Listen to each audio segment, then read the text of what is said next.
This movie will be about configuring and managing the transport zones. So I think we already did that, but I will show you again how this is going to work. So we're going to network and security, and we are going to create a transport zone. We already see a global transport zone here. When I double click on that, you will see that all of these clusters here, compute cluster E1, E2, and the management and edge cluster are part of this global transport zone.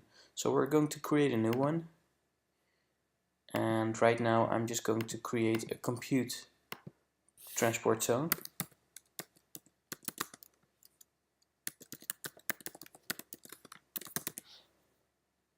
I'm going to leave this at unicast. The difference between this here is that in older VXLAN deployments we really need multicast mode under the underlying network infrastructure, and we need the support of IGMP and PIM. But when we have an NSX controller, which we have right now, this unicast option here is enough. So the compute transport zone is now created. If we hit OK, and we see it appearing here. So let's create another one, and we call this one compute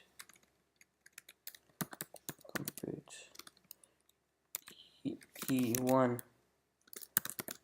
and M and E zone.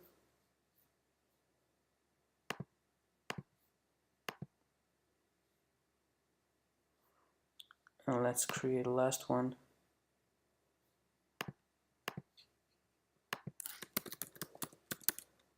Compute E2 and M and E. M and E stands for management and edge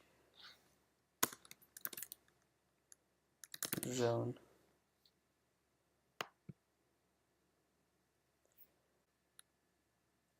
So now we have created the different transport zones, and we have seen that clusters are members of zones.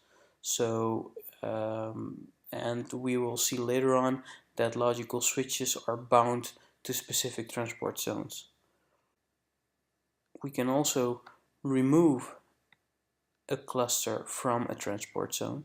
For example, if I want to get rid of E1 here, I can select the E1 cluster here and hit OK, and then it will be removed.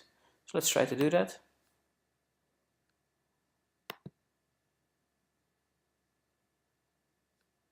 The name is not changed here, but here we see that it's removed. So let's edit it again, and let's try to see if we can add it back.